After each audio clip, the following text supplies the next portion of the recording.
আসসালামু আলাইকুম, বিসমিল্লাহির রহমানির রহিম। সুপ্রিয় শিক্ষার্থীবৃন্দ, তোমরা যারা নবম দশম শ্রেণীতে পড়ো, তোমাদের দ্বিতীয় অধ্যায় থেকে ইসলাম ধর্মের পাঠ 14 হাদিস 3 দানশীলতা সম্পর্কিত হাদিস আজকে নিয়ে আলোচনা করব। এখানে শব্দগুলো জানিনি। ইয়মন মানে হচ্ছে দিন, ইউসবিহু মানে সকলে উপনীত হয়, আল ইবাদু মানে বান্দাগণ, মালাকানি মানে দুজন ফেরেশতা, ইয়ানজিলানি দুজন নাজিল হন, তারা দুজন অবতরণ করেন, আহাদুহুম তাহাদের মধ্যে একজন, আল্লাহুম্মা হে আল্লাহ, আতি তুমি দান করো, মুনফিকান মানে খরচকারী দানকারী, খালাফান মানে প্রতিদান, মুফসিকান মানে আটককারী বা কৃপণ, আল্লাহ তালাফা মানে হচ্ছে ক্ষতি। এখন আমরা হাদিসটি জানবো। বিসমিল্লাহির রহমানির রহিম।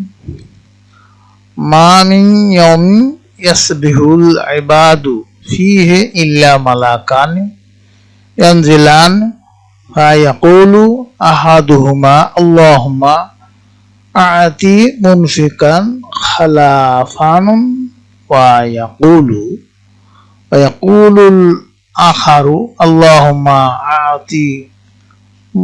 আতি হুম সিকাতালাহান। তার অর্থ হলো, বান্দাগণ প্রতিদিন সকালে উপনীত হলেই দুইজন ফেরেশতা অবতরণ করেন। এদের একজন বলেন, হে আল্লাহ, দানকারীকে তুমি তার প্রতিদান দাও। আর অপরজন বলেন, হে আল্লাহ, সম্পদ আটককারীকে কৃপণকে ক্ষতিগ্রস্ত করো। বুখারী ও মুসলিম শরীফ। এর ব্যাখ্যা হলো, মানব জীবনে অর্থের ব্যবহার সংক্রান্ত বিষয়ে হাদিসটি অত্যন্ত গুরুত্বপূর্ণ। এতে দানশীলতার পুরস্কার ও কৃপণতার কুফল সম্পর্কে স্পষ্ট ভাষায় বর্ণনা করা হয়েছে যে আল্লাহ তাআলা সন্তুষ্টির জন্য খরচ করা দানশীলতা অত্যন্ত পুণ্যময় কাজ। নানাভাবে এই কাজ করা যায়।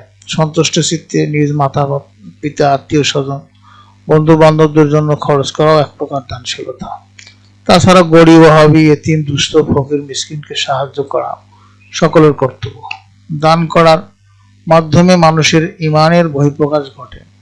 বাহ্যিকভাবে এতে দেখা যায় যে সম্পদ কমে যায়, কিন্তু প্রকৃতপক্ষে এতে সম্পদ কমে না, বরং আল্লাহ তাআলা খুশি হয় দানশীলকে আরো প্রভূত পরিমাণে প্রতিদান দিয়ে থাকেন, আর তার অবশিষ্ট সম্পদে বরকত হয়। আসমানের ফেরেশতা প্রতিদিন সকালে তার পক্ষে আল্লাহ তাআলার নিকট দোয়া করেন।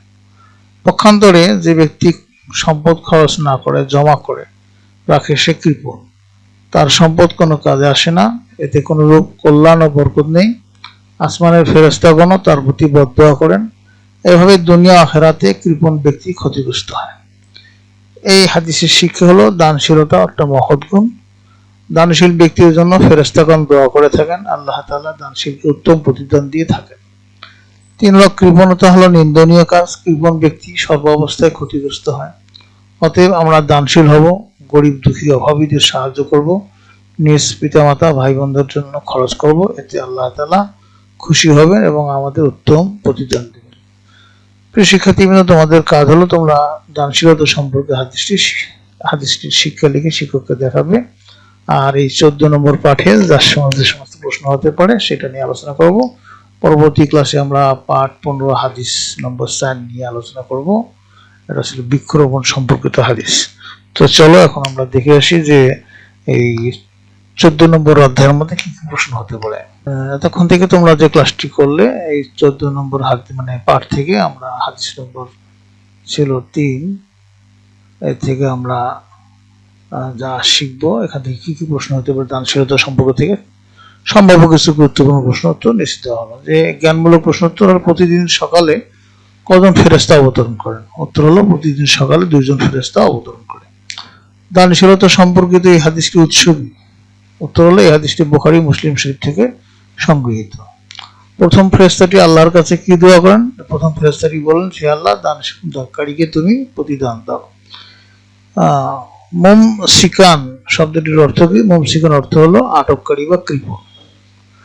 খালাফান শব্দের অর্থ কি? খালাফান শব্দের অর্থ হলো প্রতিদান।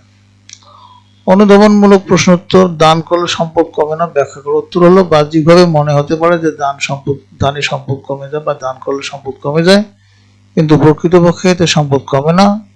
আল্লাহ তাআলা খুশি হয়ে দানশীল ব্যক্তিকে আরো অনেক বেশি পরিমাণে প্রতিদান দেন এবং তার অবশিষ্ট সম্পদে বরকত দান করেন।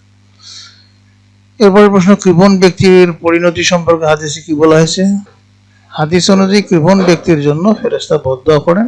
দ্বিতীয় ফেরেশতাটি আল্লাহর কাছে প্রার্থনা করেন যে, হে আল্লাহ, সম্পদ আটককারীকে অর্থাৎ কৃপণকে ক্ষতিগ্রস্ত করো। ফলে কৃপণ ব্যক্তি দুনিয়া আখিরাতে ক্ষতিগ্রস্ত হয় এবং তার সম্পদে কোনো কল্যাণ থাকে না।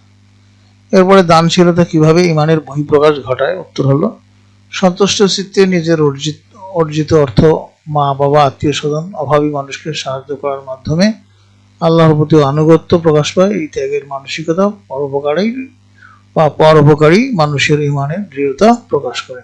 প্রিয় শিক্ষার্থীবৃন্দ, এই ছিল তোমাদের 3 নম্বর হাদিসের থেকে যে সমস্ত প্রশ্নপত্র হতে পারে তা নিয়ে আলোচনা করা হলো। তো তোমাদের সার্বিক মঙ্গল সুস্বাস্থ্য কামনা করে পরবর্তী ক্লাস দেখার আমন্ত্রণ জানিয়ে সেখানে বিদায় নিচ্ছি। কথা হবে।